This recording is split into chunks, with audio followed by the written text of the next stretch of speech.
nañu dal ak jàmm dem directement ci li nga xamante ni mooy seen magazine Café Presse tey ñuy dalal ki nga xamante ni mooy Hubert Mbengue Hubert Mbengue mooy directeur de publication journal bii di Record di tabloïd sportif bi nga xamante ni mu ngi ci Sénégal bu ñu eggee ci fin bi cappaandaw li moom la ñuy dajal wante dañuy dem directement ci journal bii di Enquête mu ubbee tey ci mbirum Amath Dansokho journal Enquête wax nañu ne kii di Dansokho jóge na fi rendre na ko hommage bu mag boo xamante ni mën naa leen ko won nii su ma juumul enquête mu ngi nii lii la xëyee tey gannaaw enquête mën naa dem directement ci Walfadjri aje combattant noonu la ko journal bi di enquête waxee ginnaaw enquête ma dem ci Walfadjri moom ñëw directement ci mbiru Khalifa Ababacar Sall wax ci déclaration Macky Sall boobu nga xamante ni am na fële ca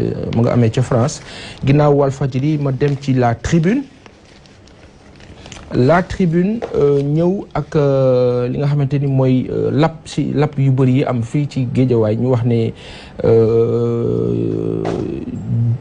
25 personnes ñàkk nañ seen bakken foofu sa Géejawaay wax Macky Sall plan bi mu am ci jëmale ko ci kii di Khalifa Ababacar Sall mu jógee ci la tribune damay dem ci populaire wax na également ci mbiru Khalifa Ababacar Sall ak Macky Sall ñëw na également ci émotion bi am fële ca levée du corps bi woon démb ca hôpital principal concerné kii di Amath Dansokho di ñaan yàlla xare ko aljana gën a kawe gis nañu Moustapha Niasse mbir mi jàpp ko ba mu daal di tuur ay rangoñ naka noonu populaire wax na wala bokk Vox Populi wax na ci ñi nga xamante ni ñoom la ñu jëlee fële ca stade Léopold Sédar Senghor ñoom it ñu ngi ci seen i yëngu-yëngu ñu dem ci journal bi di l'Observateur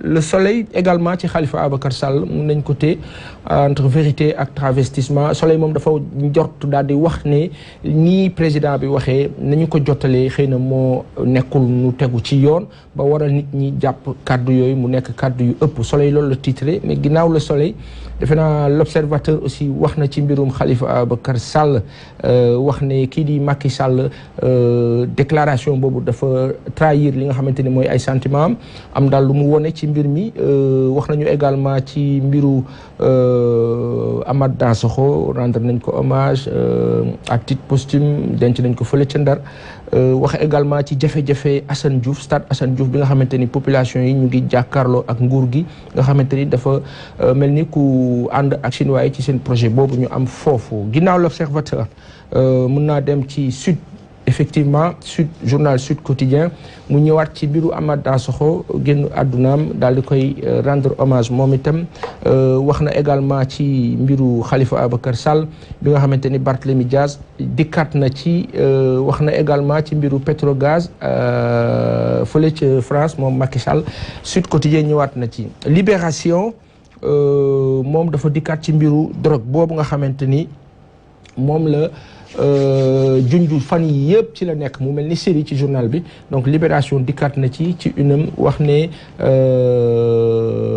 am na daal ñoo xamante ni téye nañu leen ku mel ni Ismaïla Ba ñu wax ne Sénégalais la bu am nationalité française naroon génn dëkk bi bokk na ci ñu téye mu nekk lu bees ci dossier bi Les Échos ñëw na ci mbiru làmb ji déjà wax na ci làmb ji entre Gris Bordeaux Balla Gaye 2 Bombardier ñi nga xamante ni ñoom dañu war a tànn seeni adversaire wax na également ci beneen mbir mu xaw a yéeme benn fait divers boo xamante ni dafa concerné vie conjugale benn couple Direct Info ñëw na ci décès Amath Dansokho également defe naa journaux yu bëri ci la ñu nekk ginnaaw Direct L'Évidence moom ñëw na ci mbiru politique mu concerné président Abdoulaye Wade L'Évidence li mu titré xaw na yéeme tuuti rek wax ne kii di Abdoulaye Wade dafa mel ni ku njortoon ñi nga xamante ni ñoo dëddu waxoon daal ne ñu bëri daañu ko jiitu laata moom mu fi jógee wax bu xaw a diis la ci journal bii di L'Évidence ñu dem ci L'As moom wax ne Karim Meïssa Wade mu nga fële ci Rwanda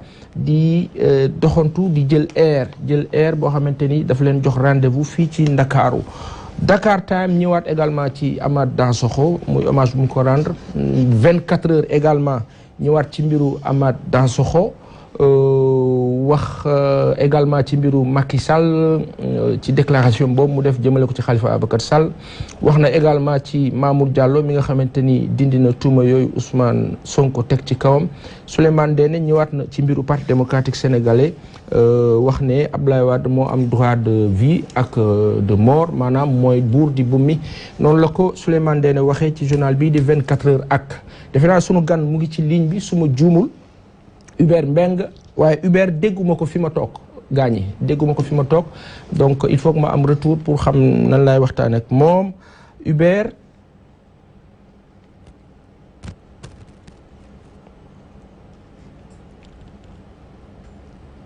Hubert dégguma ko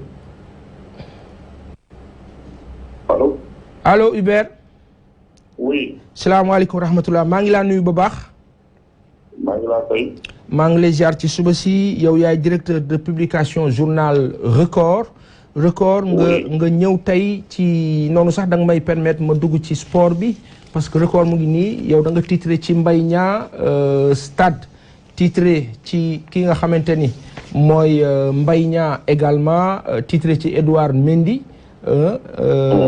stade noonu la titré defe naa yàgg moom yéen a bokk mbir mi sunu làmb ñëw ci combat avant l'heure wax Ama Baldé ak Modou Lo njort ko daal di koy def à sa une yow mi nga xamante ni yaay directeur de publication journal Record lan moo tax nga wax ne Mbaye Niang dafa nekk koo xamante ni fi mu ne nii kenn mënu ko téye. waaw li ñu gis mooy xam moo ñu génne ci Coupe d'Afrique bi. dañu constaté woon que ne Mbaye Niang def na Coupe d'Afrique bu baax mais il manquait des buts. donc bii ñoo ko manqué woon mais biñ demee ci championnat de France bi depuis mu débuté vraiment macha allah dugal na ñaari buts. yoo xam ne ay buts yu important la. yoo xam ne permettre nañu équipe am ñu nekk actuellement leader championnat de France de Ligue 1 après 3 journées. donc ñoo jiitu Paris ñoo jiitu Lyon. et Mbaye Niang vraiment ñu ko constaté sur 3 matchs yëpp il a été quasiment à 100%. donc macha allah début yi baax na trop. gis naa sénégalais yi yu bëri yu nekk ci championnat yi européen ñu bëri ñu ngi ci diggante ñaari match ba ñett début championnat yi ñu ngi leen di gis ñu ngi yëngu on a vu Wagué ci présentation officielle bu Barcelone bokk na ci équipe A bi on a vu yeneen sénégalais yu bees ku mel ni Habib Diallo bi nekk Metz on a vu aussi Idrissa Gana Gueye qui a fait une excellente prestation démb lan moo ci sa xalaat. waaw loolu vraiment lu baax la parce que liñ doon xalaat Sénégalais yi c'est-à-dire problème bi ñu amoon ak ñoom un peu souci bi mooy woon après Coupe d'Afrique bi est-ce que nañ nekk en jambe parce que dañuy sonn. donc gudd lañ def dañu war a dem vacances dañ dem yooyu Coupe d'Afrique ñu ñëw war a enchaîner avec leur championnat. te repos bu ndaw la ñu am. bon mais li ñuy constaté comme tu l'as dit mooy que ne vraiment seen début de saison c'est assez rassurant. suñu joueurs yëpp macha allah ñu ngi débuté en France comme dans les autres pays. ñu ngi débuté baax na lool muy lii seen grand match avec le Paris Saint-Germain. ñu gagné largement ak ñeneen ñi comme Edouard Mendy également. etc. Alors, voilà. Hubert, les Jeux africains, Sénégal-Burundi, 2-0 pour le Sénégal. Le Sénégal qui va en demi-finale. Mais ce qui est étonnant, les Jeux africains, ils ne sont pas moins importants que la CAN qu'on a vécue et on ne peut pas voir les images. Waaw, loolu c'est paradoxal un peu. Maintenant, par exemple, il n'y a pas une très grande couverture médiatique. Effectivement. Boo xool presse sénégalaise bi nekk foofu record la ak stade. waaw. ñoo ko nekk yeneen média yi dem donc engouement bi autour de ces Jeux africains là vraiment xaw na négligé nañ ko trop. donc je pense que au moins la télévision nationale waroon na di wane image yi parce que tamit dans compétition. oui. boo xool boo xam ne ñun ñoo nekk tenant bi aussi. en 2011 en 2015 ñu ñëw dañoo woon médaille d'or bi. mooy Jeux africains yi amoon à Brazzaville. donc cette fois donc on évolue pour défendre notre titre. Et puis boo xoolee CAF dafa xaw a changé données yi parce que amuloon temps pour def éliminatoire boo xoolee dañu jëlaat 8 équipes yi joué Coupe d'Afrique U20 yi parce que normalement U23 yi ñoo ko doon joué. Oui. Donc U20 yi ñoom la CAF choisir pour ñu joué ko donc Burkina la ñu war a déglu en demi-finale. Ok. Je trouve que Burkina lañ la ñëwoon sax finale bi passé en 2015. Alors Hubert. am na lu important loo xam ni faw ñu wax ko laata ma lay libéré. championnat Sénégal bi nga xamante ni tàmbaleegul. te génération foot tàmbali sa prestation africaine loolu nan la mën a nekkee ak lan mooy problème mu fédération bi réellement. waaw fédération bon championnat bi ligue pro bi moo koy piloté te les informations yi ñu am mooy que ligue pro bi amul xaalis. pour débuter championnat. donc boo xoolee def nañu ren mooy boucle nañ 10e saison bi ñu am souci xaalis au bout de la 10e saison loolu ça pose un peu problème boo xoolee seen président bi Babacar Ndiaye argument bi muy jox ñoom ñoo waroon def Coupe d'Afrique. Oui. Coupe de la CAF. Oui. parce que génération Coupe Ligue des champions la nekk. mais dañu renoncé engagé wuñu sax. ñu bëri dañ dem ne dañuy porté mais dañu renoncé c'est-à-dire que li ñuy wax mooy que ne championnat bi commencé gul kenn xamul kañ lay commencé dañu ñëw di engagé benn équipe jouer benn match def benn tour après deuxième tour bi ñu éliminé leen. parce que fi mu ne nii li ñu mën a am un peu de souci pour génération foot mooy que ne dañu ne éliminé na avec beaucoup de mérite l'équipe du Libéria donc 3-0 avant-hier à Thiès mais bii ñëw Zamalek lay dajal. ok. Zamalek moom beneen poids la. Zamalek beneen poids la. beneen poids la équipe la boo xam ne am na sax ay internationaux. yoo xam ne joué nañ ci kan bi passé. c'est ça donc booy xool y a quasiment pas photo quoi. bon on espère que génération foot bi di génne. Ce qui sera extrêmement compliqué. Oui. Surtout que actuellement amul championnat donc ay matchs amicaux rek la mën jouer alors que tout le monde sait que la compétition se prépare par la compétition. mais Hubert fédération sénégalaise de football dafa jóge ci ay compétitions yu mag coupe du monde coupe d'Afrique. bu ci nekk mu amassé ci xaalis lan mooy problème bi ana xaalis bi.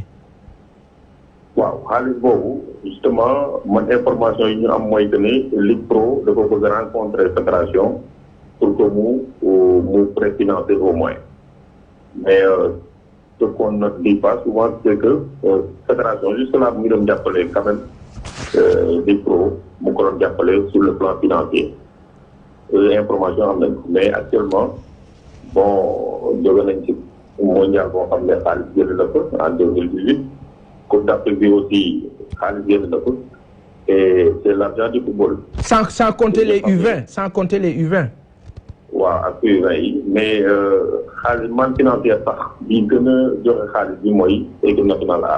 waaw mondial bi ak. Coupe d'Afrique donc je crois que c'est l'argent du football suñu xaalis la aussi parce qu'on nous dit que c'est l'argent du Sénégal. exactement donc c'est l'argent du football et le football seen cellule de base bi. ce sont les clubs donc du moment que club yi soxla nañ waa ko war nañ ko mën a insuffler xaalis permettre au moins championnat bi commencer parce que lii am nii vraiment c'est très très dommageable. et c'est l'une des rares fois où lu mel ni am quand même fii ci Sénégal. waaw man je n'ai pas souvenance cas bi depuis au moins le pro bi taxaw. ñu def ay pilotage à vue xamuñu benn championnat bi commencé parce que tey vraiment ñu discuté benn